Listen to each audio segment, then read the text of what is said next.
को ब्रह्मा विष्णु महेश जी हिंदू धर्म में श्रेष्ठ माने जाने वाले भगवान हैं। श्रद्धालु इन्हीं तीनों देवों की भक्ति पर निरंतर आरूढ़ रहते हैं और यहाँ तक कि हमारे धर्म गुरु भी इन्हीं की भक्ति को मोक्षदायक बताते हैं। लेकिन इन सब के विपरीत सोशल मीडिया पर दावा किया जा रहा है कि संत रामपाल जी तीनों देवताओं की भक्ति करने को मना करते हैं। इस सनसनीखेज दावे को बार बार सोशल मीडिया पर फैलाया जा रहा है, लेकिन इस दावे में कितना सच है, देखिए हमारी एक खास पड़ताल।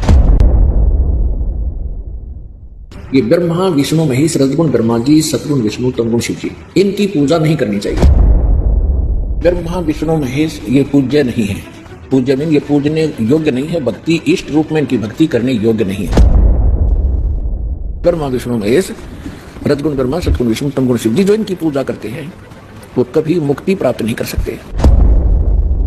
दर्शकों, वीडियो का यह पार्ट देखने पर तो लगता है कि लोगों द्वारा किया जा रहा यह दावा सच है। वीडियो के बारे में बताया गया है कि संत रामपाल जी ब्रह्मा विष्णु और महेश जी की भक्ति को छुड़वाते हैं। क्या सच में हमने जो देखा वो पूरा सच था?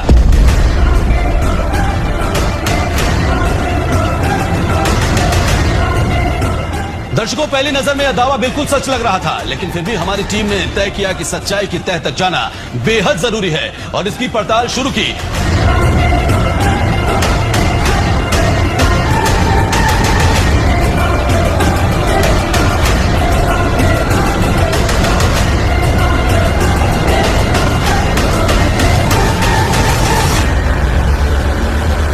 और आखिरकार काफी मेहनत के बाद हमें संत रामपाल जी की वो वीडियो मिल ही गई, जिसको देखकर हमें यह तो पता चल ही गया कि दावे में जिस वीडियो का सहारा लिया गया है वह अधूरी है। आइए आपको भी सुनाते हैं कि पूरी वीडियो का सच क्या है।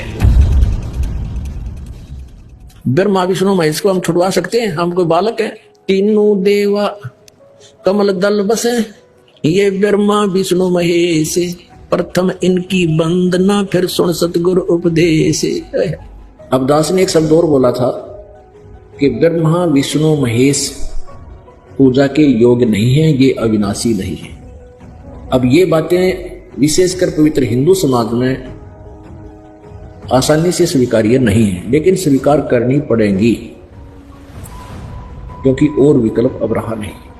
हम जिन सदग्रंथों को सच्चा मानते हैं, सत्य ज्ञान युक्त मानते हैं, और उन्हीं ज्ञान में उन्हीं सदग्रंथों में जो लिखा है वो तो आप जी को मानना ही चाहिए और मानना ही पड़ेगा।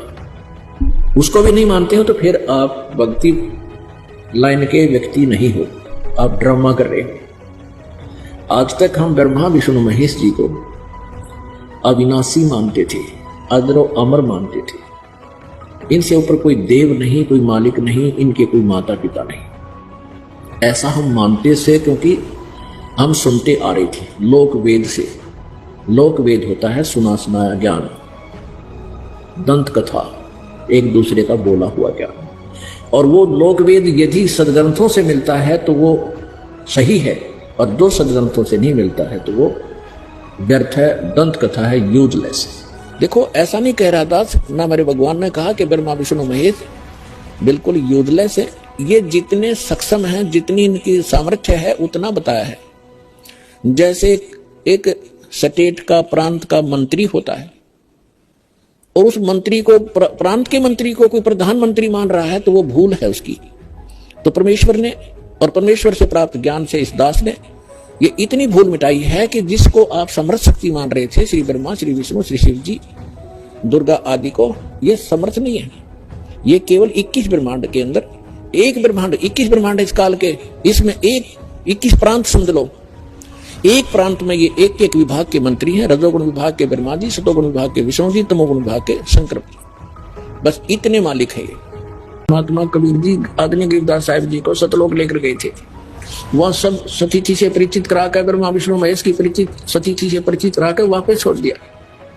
उसके बाद उन्होंने कहा था, तीनों देवा कमल दल बसे, ये ब्रह्मा विष्णु महेश, प्रथम इनकी वंदना फिर सुन सतगुरु उपदेश। उन्होंने कहा था कि ब्रह्मा विष्णु ये तीनों देवा कमल दल में बसते, हमारे कमलों में, इन दलों में अंदर रहते हैं, और प्रथम इनकी वंदना, ये मंत्र जो करते हैं इनकी साधना करते हैं, और फिर सुन सतगुरु उपदेश, सतगुरु के ज्ञान को सुनो, और उसका पूरा कंप्लीट कोर्स लो, तब ये बात बनेगी। अब ब्रह्मा विष्णु महेश हमारे कोई दुश्मन नहीं है। कई कहते हैं कि आपके गुरुजी तो ब्रह्मा विष्णु महेश की को छुड़वाते हैं। ब्रह्मा विष्णु महेश को हम छुड़वा सकते हैं? हम कोई बालक है? अब जैसे ऊर्ध्व मूलम अधः शाखम, ऊपर को जड़ वाला, नीचे को तीनों गुण रूपी शाखा वाला, उल्टा लटका हुआ संसार रूपी वृक्ष है। अब इसमें क्या है? ऊपर को जड़ता पूर्ण परमात्मा, नीचे को तीनों गुण रूपी संसार रूपी वृक्ष की शाखा है। तो क्या कोई शाखा को काट देगा बुद्धिमान व्यक्ति? पेड़ की शाखा को कोई काटने की कहेगा कि इसको तो फेंक दो काट के, उस फिर लटका के करेंगे बाकी काम। परमात्मा कहा करते हैं कि जैसे कोई हमने भक्ति रूपी पौधा बीजना है और हम नर्सरी से कोई पौधा लाए, कैसे बीजेंगे? उसको गड्ढा खोदेंगे और उस गड्ढे में उसको जड़ों की तरफ से दबाकर मिट्टी में, फिर उस जड़ों की मूल की सिंचाई करेंगे। तो मूल की यानी जड़ की पूजा करेंगे हम, तो वो पौधा पेड़ बनेगा, उसकी टहनियां बड़ी बड़ी हो जाएंगी, तीनों गुण रूपी शाखा। तो उन शाखाओं का फल लगेगा और फल के लिए हम सारा प्रोसेस अपना कर रहे हैं, फल प्राप्ति के लिए हम कर रहे हैं। तो हमने तोड़ने नहीं होते, हमने ऐसे करना है, अपनी वे ऑफ वर्शिप शास्त्रों के अनुसार करना। देखना, ये समझ लो हम एक पौधा लाए तो ये है बुद्धिमता। जड़ों को गमले में यानी मिट्टी में डाला, दबा दिया और पूजा शुरू कर दी, सिंचाई। ये जड़ कबीर परमात्मा है इस संसार रूपी वृक्ष की। अब ये हमने जड़ों को पूजना है, इन ब्रह्मा विष्णु महेश की पूजा नहीं। हम क्या कर रहे हैं? ऐसे कर रहे हैं। यह बता, बलका वाला काम कर रखे हमने, हंसी नहीं आवे। हम ऐसी पूजा कर रहे हैं, उल्टा काम कर लिया हमने। ब्रह्मा विष्णु महेश को हम इष्ट रूप में पूज रहे हैं, गमले में ला दिए ब्रह्मा विष्णु महेश और ये पूजा कर रहे हैं। तो कोई क्या कहेगा? समझदार व्यक्ति ने सीधा कर ले इसने, और वो लड़े, हट जा दूर, खबरदार तूने क्या कर दिया। अब देखो, जड़ छोड़ दी हमने, अब जड़ ऊपर रहेगी तो पौधा, भक्ति रूपी पौधा सूख गया। ये यूजलेस है, शास्त्र विरुद्ध साधना है, ये उल्टा बीजा हुआ भक्ति रूपी पौधा।